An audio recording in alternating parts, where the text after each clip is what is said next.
Okay, Princess Zelda, I know you're looking at all the crystals I've collected and all the women imprisoned inside of them, and you're thinking to yourself, well, what the hell, Lonk? Aren't I your best girl? Shouldn't saving me be your first priority? And what I'm going to say to you is, hey, Princess Zelda, I'm a free Lonk. I am not chained to you, and I have no obligations to you beyond that you are my ... / ellipses. That is what my uncle told me, and that is what I'm going to stick to. And I'm not gonna lie to you, I've never been really attached to the ellipses. I don't use them very often in sentences. In fact, I am a permanent mute beyond being able to talk in this section of commentary that you aren't able to hear because you are a video game character and I'm not actually Lonk. So we're gonna go to Turtle Rock and save you. So I need you to cool down and not worry about what's going on because we're coming. We got here eventually. So that conversation just happened, I'm sorry. So we're going to get ready for Turtle Rock, which is the penultimate dungeon of Link to the Past. It's the penultimate dungeon because it's the last dungeon, wink, wink, air quotes, of Link to the Past, and whenever it's the last dungeon, air quotes, wink, wink, in a Zelda game, there's really a level afterwards that you go, and it's like, oh, this is the real final level. So yes, penultimate dungeon. We gotta go save Zelda, because where else are we going to save Zelda? They've been telling us, go to Turtle Rock to save Zelda. Now, Turtle Rock is a magic-intensive level, kind of like the Ice Palace, so I'd recommend either bringing in the Medicine of Magic or the Cure-All potion. That's like the green potion will restore your magic, and then blue does magic and health. At this point, you can probably afford just to opt up to the blue potion, because since it'll do magic and health, it'll be like a dual-purpose thing, and if you have more than 3 hearts, it'll be a bit more useful, and you have money to throw around, so why not just go ahead and upgrade to the better version. So after you beat Misery Mire and Ice Palace, the bomb shop now sells super bombs. They're not power bombs, but I'll probably end up calling them super bombs at the very short time that we'll have them. Because unlike normal bombs, you can't stock them in your inventory, so you can't just be like in a boss fight and be like, I'm gonna throw out a super bomb at you, fuck you, boss. Because they do a ton of damage to enemies. It's kind of cool. But that you instead, rather than carrying them around in your inventory, you have to tote them around like you did the chest earlier on in the game. If you run away from it, like you start to dash or you jump off a cliff, it will detach from you and start to detonate. So if it detaches, you're kind of screwed and you have to go get another one. And I kind of just want to sneak by you guys. I don't want to fight you. So be very, very careful with it. Now, since you can only tote one around at a time, and given the fact that it costs like 100 rupees, you're not really going to want to use it on common enemies, even though it'll probably kill them in one hit. What you do want to use it, however, is there's only one spot in the game where the super bomb is useful, and it's this cracked wall right in front of the Pyramid of Power. You cannot blow this up with a normal bomb. You need the super bomb to be able to get through. So the super bomb has done its thing, and we will never ever see it again. Thanks, super bomb.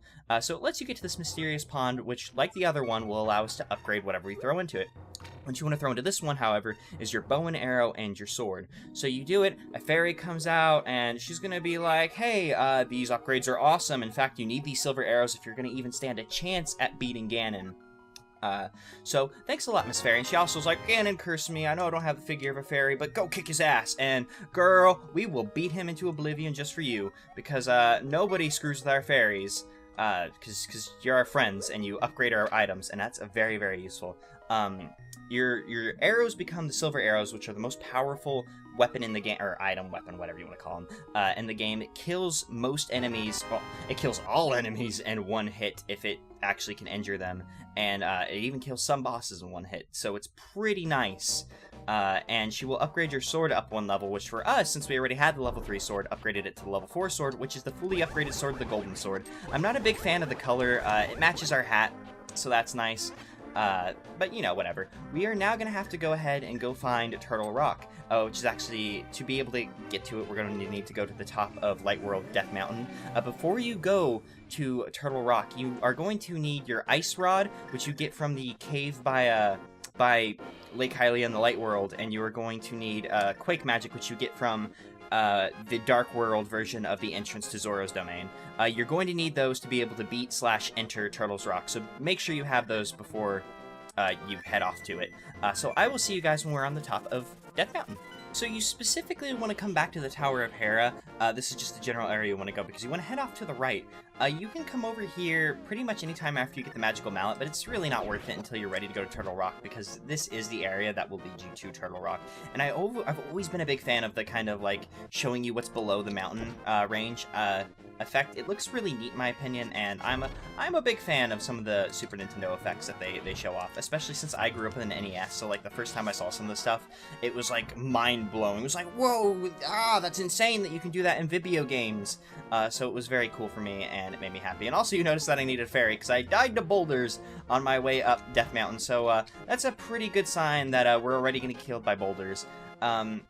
As you'll notice, there's not really a magical warp around here. However, if you manage to not jump down that cliff, you'll find that if you hit these in the correct order, a magic warp to the Dark World will appear, which you need to do to actually get to Turtle Rock, because we'll find yourself on top of Turtle Rock by taking that magic warp, which is where Quake comes in. This is the only spot in the game where you are required to use Quake, which makes it, you know, a required thing to beat the game, because if you don't get into Turtle Rock, you don't save Zelda, and if you don't save Zelda, you don't beat the game. It's a strange line of events, but just trust me on this one. Also, we totally just destroyed Turtle Rock's skull to get in there.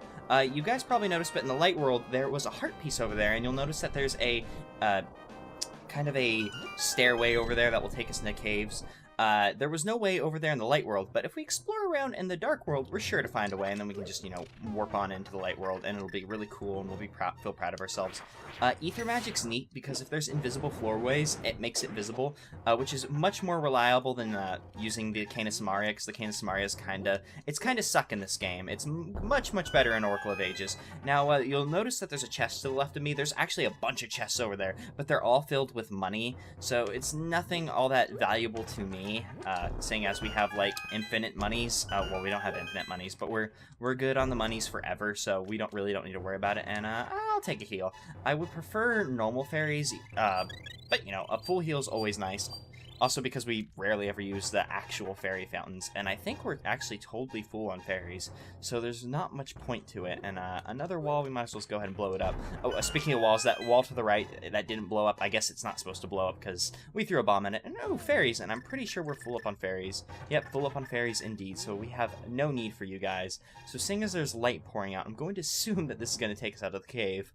Because normally that's what that signifies. And if we warp into the Light World, this should take us to the Heart Piece, and then we'll be very happy with our 23rd Heart Piece, meaning we only have one more left in the game. So maybe we'll see that this episode. I mean, we have Turtle Rock to deal with, so if we don't get to it, whatever, man. I mean, we have bigger heart pieces to fry than normal heart pieces. We have the heart piece of an Turtle Rock, and I just said it in turtle instead of an entire. That is really weird. So Canis Maria kind of sucks in this game. It however ties into the gimmick of Turtle Rock in that you make these platforms appear and then ride them across. You can control them slightly. There are bigger chain links and the like little intersection chain link things. At that point, you can kind of control where you go. The question mark spaces act as stops, and you can continue going if you desire. But whenever you hit the one of those chain link things, the direction you're pushing on your direction pad is the way you will go. Also, something whoops, wrong one. I don't know how I managed to mix the sword and the dash. You need to back out with your sword like that to be able to get out of that room, because if you're staring at the door, it will close, and that eye will shoot lasers at you, so you just kind of need to walk out backwards. Something I'm a big fan of Turtle Rock, even though it might seem kind of like a lazy thing to do well, it might seem like a lazy thing to do in general, but I really like that they use the cave, the sides of the cave as opposed to the like dungeony sides that we've become acquired. We've become accustomed to, not acquired to. It's an acquired taste indeed, but no, it's a custom, not acquired. I kind of like the cave sides. It's kind of a neat thing, especially after seeing as many levels as we have with the palace side. So it's kind of a neat thing. We notice closed door and there are lanterns, so obviously the way to open the door is to light up the lanterns. You can kind of skip some of the bits you have to go through by controlling your little platformy raft. So that's the way to do it, and I'm gonna go ahead and break out the magic cape, even though I probably should be using the cane of Bryna, I don't know, we've gone over this, but I don't know, I just really like using the magic cape. I see red, and I'm like, I'm gonna use that one, even though I like blue way more. I mean, green's my favorite color, but I like blue more than red. I got Pokemon Blue version instead of Pokemon Red version, but that was also because I saw a big turtle guy on Pokemon Blue version, was like, need that guy, but then I ended up getting Bulbasaur, and Bulbasaur's the best. He's not the best Pokemon, Koffing's the best Pokemon, and this is totally off subject, I am sorry. But yeah, we were able to get a key and a dungeon map, and ooh, that was a good move on your part. He knew right when to protect himself. Good move, and we are almost dead. This might be weird to mention, because I don't think I've mentioned it since the first episode, but it's kind of weird not having the Zelda bleepy bleep going off every time we're low on hearts, but having this few amount of hearts, it would have gotten really, really obnoxious over the course of this game had it been on. But for some reason, I'm like really missing it right now, because sometimes I die and I'm like, whoa man, but I was full on hearts, and it turns out I only had like half a heart. Although at this point of the game, there's a lot of enemies that just straight up one-shot us, even with 3 hearts.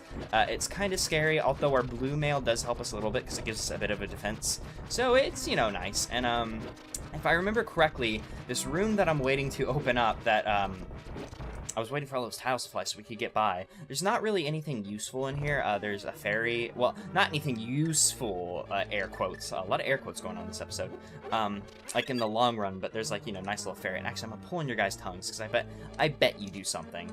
They probably don't, but it never hurts to check. And yeah, nothing's going on when I pull your tongues. Dang. Yeah, that's just a nice little refill room. So, you know, pick yourself up a fairy, get yourself some magic. Oh, it's all good. So, Turtle Rock's a magic-intensive level, and the magic medicine or medicine of magic, whatever, is pretty recommended. But it's also really, really nice with how many, like, magic decanters it gives you. So I've never really found a use for bringing the medicine of oh, damn it, I would have liked to. Oh, wait, no, we're good on fairies, so why am I worried about catching it? We're kind of good on magic, so, because over the course of the level, they'll just be like, here, have more magic. The boss, however, if you don't know how to fight him correctly, you're going to end up wasting a ton of magic. And that's normally where I would recommend... Oh, Chain Chomp got us. Where I would normally recommend using it. But since we know... Or, well, I've played this game before, and you guys might have, I don't know. But Lonk knows how to fight this boss, despite the fact that he's never ever seen it before. Somehow, wink wink. We'll be just fine. Oh, I hope that doesn't hit us. Oh, cool. Just barely able to dodge it. And I would like if they got out of the middle, so we could go ahead and pick up that chest, even though there's probably... Oh, I was like, there's probably nothing important in there, but of course it's the key to the door that's right in front of us. Twilight Princess syndrome going on. Twilight Princess is a fine game and all, but it does a lot of those cases where it's like, there's a door in front of you with a lock. The key's probably in the room that you're in. Oh, speaking of there being a lot of magic decanters, even though this is slightly going back, there's a lot of magic decanters, and there's a lot of anti-fairies in this level. So it's kind of, this level should be harder than it really is, because it's, you know, the penultimate dungeon, but you can just kind of breeze through it, to be honest. Also, those bouncy, like, mouse head guys, they tend to have keys in them, so you probably want to kill them. But I've already forewent him, and we're probably going to have to return to this room in the near future, given the fact by these tubes kind of loop you around. So if I find myself in need of a key, I'll kill him, or if I just don't forget to kill him, I'll kill him, even though I'm pretty sure he doesn't have a key. See, this is what I'm talking about. There's just so many anti-fairies. Even if you've, like, just gotten your ass beaten in up to this point, there are 4 anti-fairies just waiting for you in this room. Oh, the thing's down. That's pretty nice, but that's now going to cause us a little bit of a problem, because, well, there's that many things on screen. It's going to slow it down. And because those jerks are, yeah, see, they're slowing down the screen, for one, and now we have to worry about them on top of everything, and Mr. Bouncy Mousehead guy got away, so now I have to chase him, and I'm actually going to get out my magic powder, because there's going to be 4 anti-fairies up here, so I would feel much safer with this out, because then I can go ahead and heal myself and get rid of the threat of an anti-fairy attacking us. So, you know, it's a little bit of insurance on multiple levels. It would be nice, however, if we were in need of fairies, because it would just be like, oh, so many anti-fairies! Oh, I'm gonna put you all in the bottles, because you used to be mean fairies. So yeah, you can't control yourself in the tube like you can on the platform raft. It takes you to determined locations. I don't know why I forgot the word determined. Maybe it was because I was so excited about getting the big key, and not because I'm a shitty, stupid guy who's bad with words. It's one of the two. See, magic decanters, they're just everywhere. It's like, magic decanter, ooh, fairy. It's just like the best place in the world for like an adventurer, because it's like, oh, you're a hard dungeon maybe, but you're giving me all this stuff, and honestly, this dungeon isn't all that hard. In fact, if you're if you're not dilly-dallying and you kind of have an idea of where you're going, you can get through this dungeon in like 10 minutes. It's probably closer to 11, and that's probably if you're a good speedrunner. But this dungeon does not take long at all. Last time we took the bottom tube, so now we will take the top tube, which is probably good because you probably needed the big key this way. So it's kind of nice that we went ahead and knocked out the big key, and I'm going to go ahead and grab you guys. I want to see what you... I was really interested in what throwing that would do. Oh, it just takes out one body. Yeah, these guys are kind of weird. They're a bit like, oh geez, pokies, and that you have to, like, take care of their bodies and then their heads left. Pokies and, like... I'm thinking, like, the Mario RPG games, specifically Paper Mario, because I've played way more Paper Mario than I have a Super Mario RPG. I don't know, I think Paper Mario and Thousand Year Door are much better RPGs than Super Mario RPG. I think that's a pretty normal opinion, though, so it's probably not that out there that I think that. But no, I've outraged everybody, because Super Mario RPG is sacred. That's not the game we're playing at all, though. We saw the big chest, which is a good thing because we have the big key, so it is a pretty damn good thing that we came here after taking the bottom tube. So always remember, if you have options of tubes, take the bottom tube, then the top tube. And don't get shot by laser eyes. Getting shot by laser eyes is a terrible decision, especially when you're in a room filled with, like, fucking 5 of them. Oh, and our bomb disappeared. That's weird. We died, and it was just like, gonna despawn your bomb. Your bomb... Oh, I managed to get hit again. That is unfortunate for us. So, something nice about, Turtle Rock is it loops you in and out of the dungeon, so it gives you nice little checkpoints on top of not being all that hard already. So if you were to die in the level, like Run Out of Fairies Die, you would start at that place that you came in through the dungeon last. So it's like nice little checkpoints. So this dungeon's very, very forgiving. Also, we just went ahead and worked back into the light world because Lonk somehow knew that there was a thing there. Wink, wink. Let's see if we can go ahead and, yeah, walk you down. Can we get those? No. We couldn't get narrow by, but you were luckily close enough that I could just beat the shit out of you with my hammer. Sword. Hammer, sword, same thing. And in this chest is our final heart piece. All 24 heart pieces in the game are collected. And look upon our health, and look how good we've gotten for collecting all of those heart pieces. I need to take a shower. It feels so bad to have collected that many heart pieces and to see no benefit out of it other than my OCD, like, is just fulfilled. It's like, oh, I got all the things. Good. I can go another day. Speaking of getting all the things, we got the mirror shield. The mirror shield is an optional item, just like the blue mail. It takes up most of Link's sprite, so this is actually another complaint. This is one of the few complaints I actually have about this game, is that the Link sprite in this game's kind of ugly. Especially now that his shield takes up most of his sprite. But it is nice, however, because most things attacking us from the front will now just, like, blink off our shield, because our shield's taking up so much of us at this point. It's also nice because it matches our hat, just like our golden sword. So it's nice that things are starting to match. So I can live with this, you know. If it were to somehow, like, our colors change again, that would probably be horrible. So it's a good thing our colors are going to stay as is for the rest of the game. Yep. And let's go ahead and kill this fuzzy guy without losing another fairy, which was really, really unfortunate on behalf of our fairy that he decided, he or she, it's probably a she, decided to go away. Also, this room, my last few playthroughs of this game, I've actually managed to forget what this room is, because it's kind of unnecessary, actually. I feel like there's probably a way, that this is a room that you come in from... Oh, there we go. I just never kill the Zols, because I'm like, I'm out. So there we go. We've remembered what the room is for. It's for money, and I'm going to collect all the money despite the fact that I don't need it, because, like I said, OCD. Also, this room makes you feel really cool if you manage to get through it without getting hit, which, honestly, it's not that hard to do, even though I've, like, just totally ran into something, because I'm a bit of a dummy who doesn't know how to play video games properly, but it's not that hard to dodge them all, and ooh, there we go. We're going to be able to finish the game with 999 rupees, so I will leave the rest of you there for other intrepid adventurers coming through, hoping for the best. Yeah, so it was funny. We walked into this room, and I'm like, oh, damn it, I'm going to feel really bad, because I'm not going to get to show off all the rooms, because I don't remember what to do with that room, because it's optional, so I normally just walk right by it. But luckily, it was as simple as kill all the things. It really warms my heart whenever killing all the things is just as simple oh, well, that was really stupid of me. As simple as that, A, because they're Zols. What the fuck are Zols gonna do to us? And B, it's just like, have some money. So now we have full money. It just feels so good. Every day is nice. And we have a key. Our Twilight Princess Syndrome's continuing, and we get to move on. I really like this level for some reason, even though it has, like, Twilight Princess Syndrome, and it's not all that hard. I don't know, it's kind of a neat concept with the whole, like, raft thing, and it's nice to see the, Canis Maria get use, especially after, like, one of the times that it's really useful you don't even get to use because it's the dungeon before.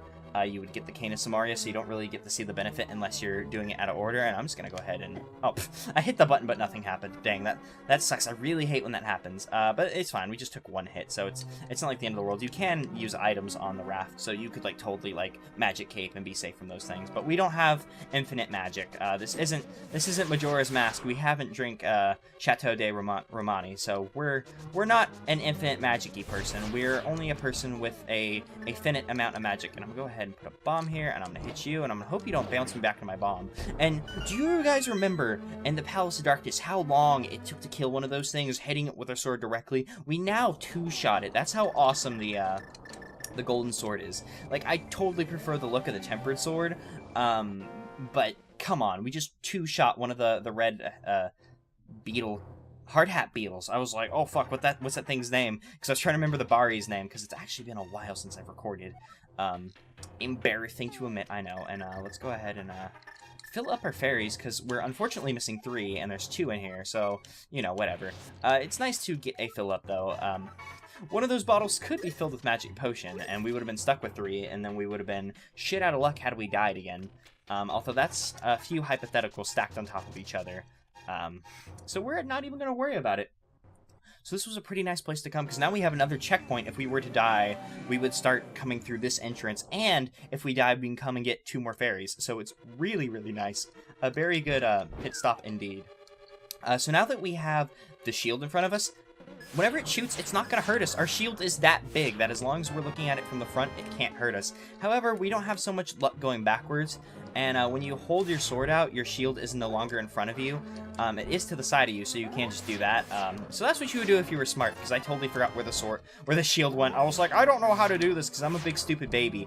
You just have to hold up the thing. Because I was like, man, how do you do this? Because you can't, like, walk backwards, because, you know, your shield moves. But it does, however, just move to the side of your sprite, making it not much harder than it was before, and that was unfortunate that all of those were money, because we're full up on money, not to brag or anything. Not to brag, because I totally accidentally made my way into that room. Because I was like, oh, I'm so sorry, guys, we're not going to get to see that room, which makes me feel bad, because I love showing, like, everything I can in a game, and that was actually really weird. We managed to hit that, was that twice or thrice? And, ooh, this guy's being a jerk. Speaking of jerk, I need to get out my magic powder before you combo us to death. And also because I can collect you for a 3rd fairy. And I'm just going to hope that there's a magic decanter somewhere nearby. And actually, I'm just going to forego you. You can stay there forever, Mr. Guy. And I'm actually going to opt for my boomerang, because our boomerang hasn't been getting much love, especially once you get the bow and arrow. It's just like, well, why do I even want the boomerang? It does nothing for me realistically. And actually, we can just throw a bomb over there and just make our way forward. There's a few more things you can find in this room that are like pickup-y, but we're not. Oh, well, I was gonna say we're not too bad, but then I looked and we're hurting on health, we're hurting on magic, so I'm gonna go back in there and find out what's crack-a-lacking, because there's probably another anti-fairy that we can abuse and use for our own goals. And I was so upset. I was like, oh, abuse and use, please find one more word in my vocabulary that rhymes that would work with the sentence. But unfortunately, the disadvantages of not being a wordsmith have come back to haunt me once more. And cool, we're good on fairies, and I believe that there's a magic decanter in the next room, because the next room actually leads us to the boss. Yeah, we're at the boss already. It took us a bit longer to get through this level than it probably should, especially since this level's not all that difficult. But we didn't make bad time, especially considering, you know, whatever. And yeah, here's the magic decanter I wanted, because you totally want to go into this boss with full magic, especially if you do not have medicine and magic. So let's go ahead and get in there and fight the boss. the boss of Turtle Rock Trinex. So if you've never ever fought this boss before, it's a pain in the ass. If you fought him before, he's pretty simple. So you can only hit the blue side with the fire rod, the red side with the ice rod. That's why you need the ice rod. And when I was a kid, I was like, oh, you can only hurt them with that. But after you hit them, they turn orange and become vulnerable to your sword, so you can just beat the shit out of them. And oh, I preemptively switched because if you kill one of the necks, it'll start to explode, and the explosion effect actually disables you from getting to your pause menu. So I try to switch switch early, so it's like you're not screwed out of like using your thing. Although with how poor I'm playing, I'm probably... Oh, we actually managed to do it, and we dodged the head. Because as you noticed, I'm not sure if we were full health, but this thing does a ton of damage, and is probably going to one-shot us on most occasions. So just be very careful with... Yeah, see, like, just one-shot us. So we're 2 fairies down, and this boss isn't very difficult once you know what to do. He's like hell on earth for your, like, first time through. Or at least it was for me, but I'm also pretty dumb. So maybe that has something to do. But there's a nice little trick you can... Oh, I shouldn't have just stood still. I'm an idiot. Now we're down to one fairy. That's a shame. So once you destroy both the fire neck and the ice neck, he's gonna go ahead and just blow up a little, you know. You don't need your shell. I don't have my 2 heads, so why would I even need my shell? So the third neck is really, really simple, even your first time through. It looks surprisingly like an onyx, but you know, whatever. So as you can see, there's a glowing fucking rock, and believe it or not, that is his weak spot. Just hit him a few times and he'll be dead. So he's gonna try and lock onto you and like circle around you to try and bump into you. As long as you play defensively, you won't have any problems with him. And if you go spin attacks, he dies just like that. So even your first time, the third neck of Trinex is a breeze. So there we go. Final boss of final boss of the last level of A Link to the Past. Air quotes on Link to the Past or something. I don't know. We say Princess Zelda. That's all that matters. I guess I can overlook my horrible deficiencies because we saved Zelda, and you know, I'm pretty okay with that. So let's see what she has to say. I mean, after bad-mouthing us at the beginning of the episode, because that definitely happened. You know, that was a thing that actually happened, and she appreciates us. So water under the bridge. I'm a legendary hero. I can totally agree with what you have said. I don't agree that Ganon's waiting inside of his tower, because he can wait all he wants, but we're just gonna come and kick his ass, because that's what legendary heroes do, and whatever else you're saying. Tower of Ganon. Pff, think of a better name next time, Ganon. Oh, and she's going to use the combined powers of her and the other ladies to break the barrier. Nice, and we totally understand, because I don't want to hear you say that again, because even though I don't really understand what you said, this is the only way to get you to stop talking. So on the next episode, we're gonna go to the Tower of Ganon and finish the game. Thank you for watching.